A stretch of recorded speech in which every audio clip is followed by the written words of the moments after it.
नमस्कार मित्रांनो, GK story टेलरमध्ये तुम्हा सर्वांचं स्वागत आहे।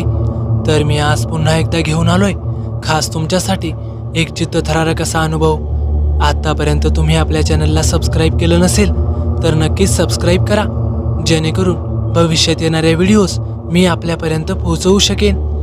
तर चला जास्त वेळ न घेता आजच्या भयानक आणि चित्तथरारक अशा अनुभवाला सुरुवात करूया।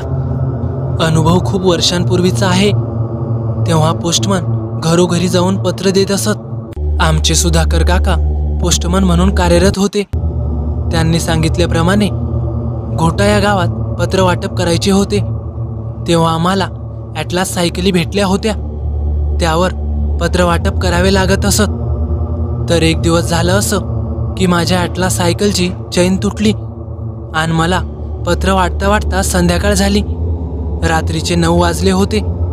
एकच पत्र राहिलं होतं। गावच्या बाहेर एक जुना वाडा होता, तिथे ते पत्र पोहोचवून माझं आजचं काम संपणार होतं। चांगलाच अंधार पडला होता। गावापासून बराच लांब असलेला तो वाडा जरा भयानकच भासत होता। भला मोठा वाडा आणि त्याच्यासमोर एक भलं मोठं पिंपळाचं झाड।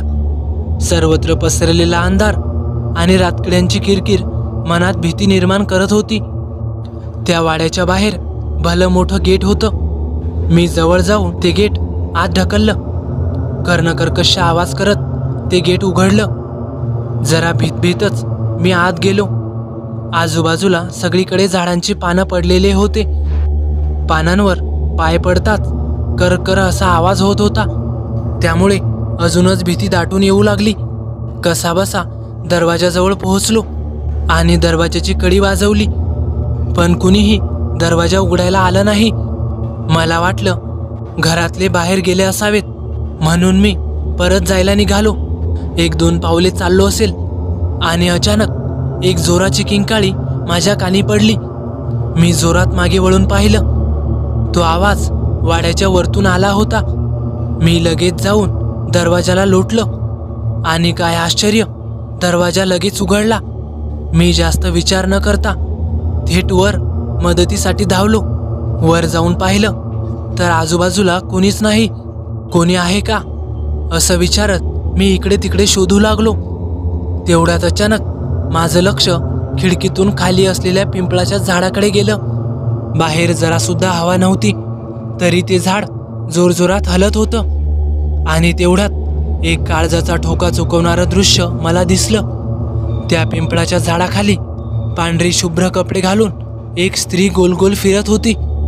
त्या पिंपळाच्या झाडाला घेरे घेत होती। मी तिच्याकडे निरखून पाहतच होतो।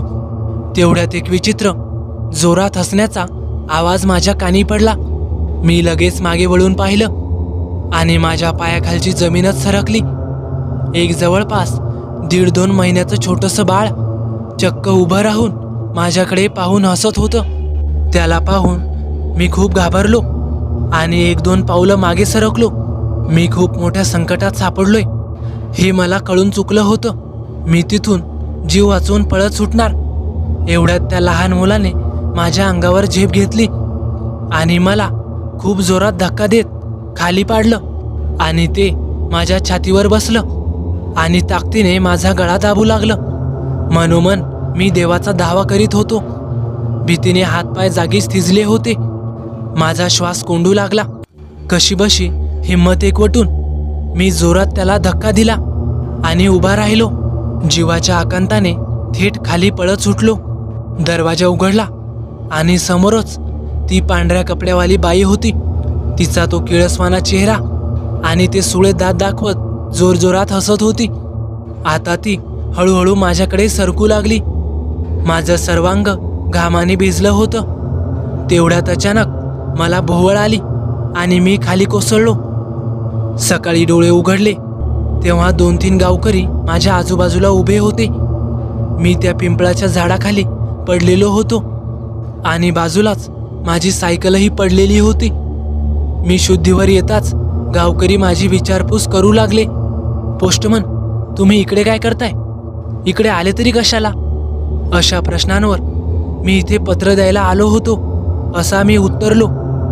त्यावर त्यांनी जे सांगितलं ते ऐकून तर मला अजूनच धक्का बसला। ते म्हणाले, की इथे गेली 15 वर्ष झाले कोणीच राहत नाही आणि काही गावकऱ्यांना इथे विचित्र अनुभव आलेत.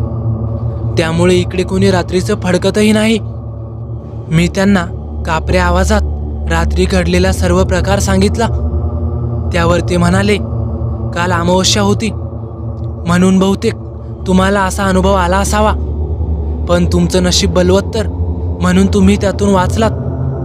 त्यानंतर मात्र 4 दिवस मी तापेने फणफणलो होतो. तर मित्रांनो, कसा वाटला तुम्हाला अनुभव?